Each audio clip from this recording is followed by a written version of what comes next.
दोस्तों नमस्कार। आज मैं आपको एक ऐसी रहस्यमयी रात के बारे में बताने जा रहा हूं जो साल में केवल एक बार आती है, लेकिन उसका असर पूरे साल तक बना रहता है। यह रात है 1 नवंबर 2025 यानी देवउठनी एकादशी की पावन रात। यह वही तिथि है जब भगवान श्रीहरि विष्णु 4 महीने की योग निद्रा के बाद पुनः जागते हैं और सृष्टि के संचालन का कार्य संभालते हैं। इस दिन को संपूर्ण ब्रह्मांड में नवऊर्जा के पुनर्जागरण का प्रतीक माना जाता है। कहा जाता है कि इस रात धरती से लेकर आकाश तक हर दिशा में एक विशेष दिव्य कंपन उत्पन्न होता है, जो व्यक्ति के भाग्य और जीवन दोनों को बदलने की शक्ति रखता है। दोस्तों, इस देवउठनी की रात को लेकर अनेक मान्यताएं प्रचलित हैं। कहीं इसे तुलसी विवाह का शुभ समय कहा गया है, तो कहीं इसे भगवान विष्णु और माता लक्ष्मी के पुनः जागरण का प्रतीक माना गया है। लेकिन बहुत कम लोग जानते हैं कि इस रात एक छोटा सा उपाय ऐसा भी है जो व्यक्ति के जीवन में चमत्कारिक परिवर्तन ला सकता है। यह उपाय न तो कठिन है और न ही महंगे साधनों की आवश्यकता होती है, बल्कि इसमें केवल एक साधारण सी चीज काम आती है, एक मुट्ठी धनिया। जी हां दोस्तों, सुनने में यह बहुत साधारण लगता है, लेकिन इसका प्रभाव बेहद अद्भुत बताया गया है। हमारे पुराने ग्रंथों और ज्योतिषीय मतों के अनुसार धनिया केवल एक मसाला नहीं, बल्कि धन खींचने वाली प्राकृतिक शक्ति है। धनिया को संस्कृत में धन्य कहा गया है, जिसका अर्थ ही है धन प्रदान करने वाला। शास्त्रों में उल्लेख है कि जब व्यक्ति देवउठनी एकादशी की रात विशेष विधि से धनिया का प्रयोग करता है, तो वह धरती की ऊर्जा से जुड़कर ऐसे सकारात्मक कंपन उत्पन्न करता है जो व्यक्ति के घर में धन और समृद्धि को खींच लाते हैं। कहा जाता है कि जब भगवान विष्णु योग निद्रा से उठते हैं, तब धरती माता भी पुनः सक्रिय हो जाती है। इस समय ब्रह्मांड की ऊर्जा सबसे शक्तिशाली होती है। जो व्यक्ति इस ऊर्जा का उपयोग सही दिशा में करता है, उसके घर में धन की बरसात होने लगती है। यही कारण है कि हमारे बुजुर्ग कहते थे कि देवउठनी की रात जो जागता है और सच्चे मन से प्रार्थना करता है, उसके भाग्य के द्वार खुल जाते हैं। अब आप सोच रहे होंगे दोस्तों कि आखिर धनिया जैसी चीज में ऐसा क्या है जो धन को आकर्षित कर सकती है? तो इसका उत्तर बहुत गहरा है। ज्योतिष के अनुसार धनिया पृथ्वी तत्व से जुड़ा पौधा है। पृथ्वी तत्व ही स्थिरता, संपत्ति और भौतिक समृद्धि का प्रतीक है। जब आप देवउठनी की रात धनिया को विशेष स्थान पर विसर्जित करते हैं, तो वह आपके इरादों और इच्छाओं को धरती के मूल तत्वों से जोड़ देता है। यह धनिया दरअसल एक ऊर्जा संवाहक बन जाता है, जो आपकी आर्थिक स्थिति को स्थिरता प्रदान करता है और रुके हुए धन को गति देता है। इस साल यानी 2025 में देवउठनी एकादशी शनिवार के दिन आ रही है। तिथि की शुरुआत 31 अक्टूबर की रात 10:38 से होगी और यह 1 नवंबर की रात 8:12 तक रहेगी। इस दौरान भगवान विष्णु के जागरण के साथ तुलसी विवाह भी किया जाएगा। यही वह क्षण है जब धनिया का यह रहस्यमय प्रयोग सबसे प्रभावी होता है। माना गया है कि अगर आप इस तिथि की रात भगवान विष्णु और माता लक्ष्मी का ध्यान करके एक मुट्ठी धनिया किसी विशिष्ट दिशा में विसर्जित करते हैं, तो यह धनिया धरती की ऊर्जा से मिलकर आपके घर की नकारात्मकता को बाहर निकाल देता है और समृद्धि के द्वार खोल देता है। दोस्तों, इस उपाय की गहराई को समझने के लिए आपको यह जानना जरूरी है कि यह केवल अंधविश्वास नहीं है, बल्कि एक तरह का ऊर्जा विज्ञान है। जब धनिया धरती में समर्पित किया जाता है, तो वह मिट्टी में मौजूद चुंबकीय तरंगों से जुड़ जाता है। ये वही तरंगें हैं जो हमारे घरों की समृद्धि को प्रभावित करती हैं। जिन घरों में ऊर्जा का प्रवाह अवरुद्ध होता है, वहां धन ठहरता नहीं, वहीं से खर्च, विवाद और अस्थिरता बढ़ती है। लेकिन जब यह धनिया धरती में समा जाता है, तो वह उस रुकावट को भेद कर ऊर्जा प्रवाह को फिर से सक्रिय कर देता है।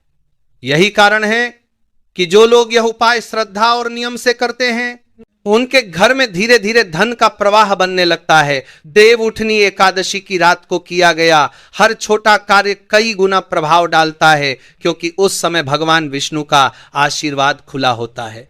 इसीलिए धनिया विसर्जन के इस प्रयोग को भी इस दिन करना शुभ माना गया है। पुराणों में उल्लेख है कि यदि कोई व्यक्ति इस रात दक्षिण या उत्तर पूर्व दिशा की ओर मुख करके धनिया विसर्जित करता है, तो उसके घर में धन और अन्न की कभी कमी नहीं होती। पुराने समय में हमारे दादा दादी भी ये उपाय बिना दिखावे के चुपचाप करते थे। वे किसी को बताते नहीं थे, क्योंकि माना जाता है कि लक्ष्मी के आगमन का रहस्य अगर गुप्त रखा जाए तो उसका फल कई गुना बढ़ जाता है। दोस्तों, मैं आपको यह भी बता दूं कि यह उपाय केवल भौतिक धन के लिए नहीं बल्कि मानसिक और पारिवारिक समृद्धि के लिए भी किया जाता है, क्योंकि जब व्यक्ति आर्थिक रूप से संतुलित होता है तब उसके जीवन में शांति आती है, और जब मन में शांति होती है तब भगवान विष्णु और माता लक्ष्मी की कृपा स्वतः बढ़ती है। इसीलिए इस रात को जागरण, भजन और साधना का भी अत्यंत महत्व है। अब जब हमने इस उपाय की पृष्ठभूमि, समय और उसका रहस्य समझ लिया, तो अगली बात आती है कि जब यह धनिया धरती में समर्पित होता है तब उसके बाद ब्रह्मांड किस तरह आपके जीवन में परिवर्तन लाने लगता है।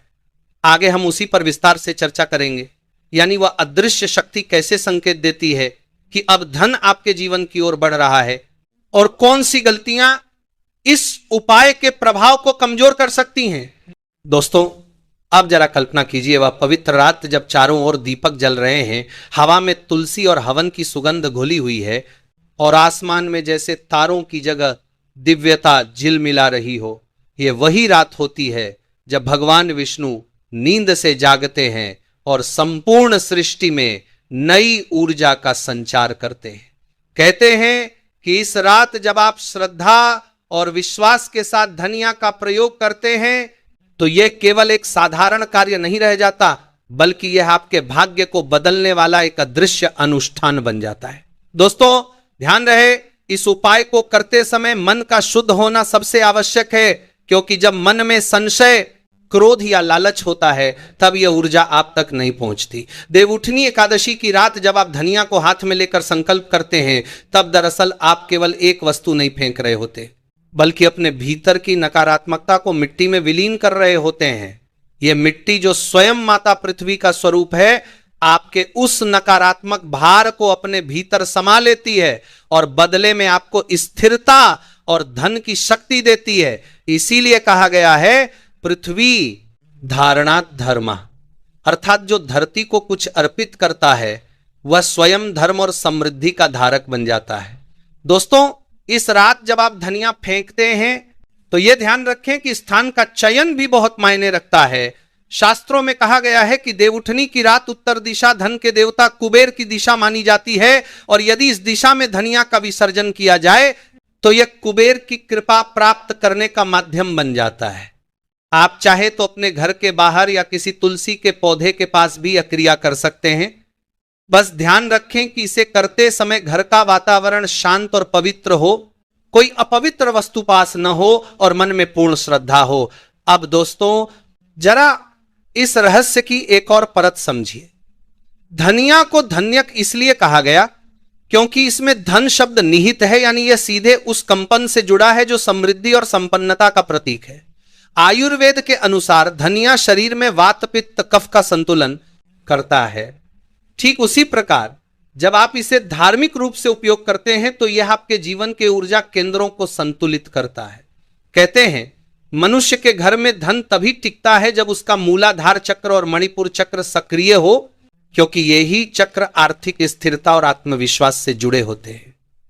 धनिया इस ऊर्जा को स्थिर कर देता है, जिससे व्यक्ति की आर्थिक दशा में सुधार आता है। पुराणों में एक कथा आती है कि जब भगवान विष्णु समुद्र मंथन के बाद विश्राम में गए तो देवताओं और मनुष्यों के जीवन में ठहराव आ गया था। न कोई नई सृष्टि हो रही थी, न ही पुरानी का नाश। 4 महीनों तक यह स्थिति बनी रही, लेकिन जैसे ही देवउठनी एकादशी आई, भगवान विष्णु ने अपनी आंखें खोली और समस्त सृष्टि में गति आ गई। इसी कारण इस रात को पुनर्जागरण की रात्रि कहा जाता है। जो लोग इस रात ब्रह्मांडीय शक्ति से जुड़ जाते हैं, उनके जीवन में भी वही गति लौट आती है जो शायद वर्षों से रुकी होती है, चाहे वो रुका हुआ धन हो, करियर में ठहराव हो या परिवार में आर्थिक परेशानियां। कई ज्योतिषाचार्य मानते हैं कि देवउठनी एकादशी की रात को पृथ्वी और आकाश के बीच का ऊर्जा पथ खुला रहता है। इस समय यदि कोई वस्तु श्रद्धा से धरती में अर्पित की जाए तो वह वस्तु ऊर्जा का माध्यम बनकर आपकी इच्छाओं को ब्रह्मांड तक पहुंचा देती है। यही कारण है कि यह कहा गया, देवउठनी की रात मन की बात धरती से कहो और धरती उसे आकाश तक पहुंचा देगी। जब आप धनिया फेंकते हैं तो आप उसी ऊर्जा को सक्रिय करते हैं। अब बात करते हैं दोस्तों कि धनिया फेंकने की सही विधि क्या होनी चाहिए। सबसे पहले रात को स्नान करें, स्वच्छ वस्त्र पहने और किसी शांत कोने में दीपक जलाएं। उसके बाद भगवान विष्णु और मां लक्ष्मी की तस्वीर या मूर्ति के सामने बैठें और मन में यह भावना रखें कि भगवान आज नींद से जाग चुके हैं और आप अपने जीवन की नई शुरुआत का संकल्प ले रहे हैं। एक थाली में थोड़ी सी मिट्टी रखें, उसके ऊपर एक मुट्ठी धनिया रखें और उस पर कपूर या थोड़े से चावल चढ़ाएं। फिर अपने हाथ जोड़कर यह मंत्र बोलें, नमो भगवते वासुदेवाय, श्री ह्रीं क्लीं श्री लक्ष्मी नमः। यह मंत्र भगवान विष्णु और मां लक्ष्मी दोनों को प्रसन्न करता है। इसके बाद दोस्तों आप धनिया को अपने घर के मुख्य द्वार से बाहर जाते हुए उत्तर दिशा की ओर फेंकें। ऐसा करते समय मन ही मन कहें, जैसे इस धनिया के बीच से हरियाली फैलती है वैसे ही मेरे जीवन में धन, सौभाग्य और स्थिरता फैले। यह वाक्य केवल शब्द नहीं बल्कि आपकी ऊर्जा का संकेत होता है। जब आप यह भावपूर्वक कहते हैं तो आपका मन और धरती दोनों उस भावना को स्वीकार कर लेते हैं और यही से परिवर्तन की शुरुआत होती है। दोस्तों अगर आप ये उपाय पूरी श्रद्धा और नियम से करते हैं तो कहते हैं कि अगले 11 दिनों में आपको किसी न किसी रूप में शुभ संकेत अवश्य मिलेंगे। यह संकेत कभी किसी अप्रत्याशित लाभ के रूप में हो सकता है, कभी किसी रुके हुए पैसे के वापस आने के रूप में और कभी किसी नई अवसर की प्राप्ति के रूप में। यह सब ब्रह्मांड की प्रतिक्रिया होती है जो यह जताता है कि आपकी प्रार्थना सुनी गई है। कहते हैं कि जब भी कोई व्यक्ति धनिया विसर्जन करता है उस समय उसके आसपास की हवा में हल्की सी मिठास और शांति का भाव फैलता है। यह संकेत होता है कि नकारात्मक ऊर्जा अब घर छोड़ रही है। शास्त्रों में लिखा है, देवूठनी निशीथे तु कृतम कर्म बहुश्रोतम दशगुणम फलप्रदम स्यात्। अर्थात देवउठनी की रात किया गया कोई भी शुभ कर्म सामान्य दिनों की अपेक्षा 10 गुना अधिक फल देता है। इसलिए दोस्तों इस रात को केवल अनुष्ठान समझकर न करें बल्कि इसे अपने जीवन में एक नई शुरुआत की तरह माने। जिस प्रकार भगवान विष्णु नींद से जागकर संसार को गति देते हैं उसी प्रकार यह रात भी आपके भाग्य को नई दिशा देने का अवसर लेकर आती है। इसीलिए जब भी आप धनिया फेंकें मन में यह भावना अवश्य रखें कि आप अपने भीतर की ठहराव वाली ऊर्जा को त्याग रहे हैं और समृद्धि की ओर कदम बढ़ा रहे हैं। और हां दोस्तों, इस उपाय के बाद रात को थोड़ी देर तक शांत ध्यान में बैठें या तुलसी के पौधे के पास दीपक जलाकर नमो नारायणाय का जाप करें। यह न केवल आपकी साधना को पूर्ण करेगा बल्कि धन की देवी लक्ष्मी को आपके घर की ओर आकर्षित भी करेगा, क्योंकि जहां शांति, पवित्रता और भक्ति होती है वहां स्वयं मां लक्ष्मी का वास होता है। दोस्तों देव उठनी एकादशी यानी देव प्रबोधिनी एकादशी का दिन हर साल कार्तिक शुक्ल पक्ष की एकादशी तिथि को आता है और साल 2025 में यह अत्यंत शुभ योग लेकर शनिवार 1 नवंबर को मनाई जाएगी। ये वह दिन है जब भगवान विष्णु 4 महीने के योग निद्रा से जागते हैं और एक बार फिर संपूर्ण ब्रह्मांड में धर्म, सौभाग्य और समृद्धि की ऊर्जा प्रवाहित होने लगती है। दोस्तों यह कोई साधारण दिन नहीं है, यह वह रात्रि है जब स्वर्ग के द्वार खुलते हैं, जब देवता जागृत होकर धरती पर उतरते हैं और जब हर वह साधक जो श्रद्धा, भक्ति और सही नियमों के साथ पूजा करता है उसके जीवन से दरिद्रता, दुर्भाग्य और दुख हमेशा के लिए दूर हो जाते हैं। अब आप सोच रहे होंगे कि इस दिन एक मुट्ठी धनिया फेंक देने की क्या रहस्यपूर्ण परंपरा है। तो दोस्तों यही वह रहस्य है जिसे बहुत कम लोग जानते हैं। यह कोई आम उपाय नहीं बल्कि एक प्राचीन गुप्त धन आकर्षण क्रिया है जो कार्तिक मास की एकादशी रात को करने से व्यक्ति के जीवन में धन का प्रवाह कभी रुकता नहीं। पुराने ग्रंथों में कहा गया है, कार्तिके शुक्ल एकादश्यां विष्णु जागरणम स्मृतम यस्य कृते सर्व सिद्धिर्भवति धनदम फलम। यानी कार्तिक की शुक्ल एकादशी को यदि व्यक्ति विष्णु जागरण करता है तो उसे धन, यश और समृद्धि की प्राप्ति होती है। और दोस्तों धनिया का बीज तो भगवान विष्णु को अत्यंत प्रिय माना गया है क्योंकि इसमें धरती और सूर्य दोनों तत्वों का अद्भुत संयोग होता है जो धन को आकर्षित करने की क्षमता रखता है। देवउठनी एकादशी की रात जब भगवान विष्णु अपने शयन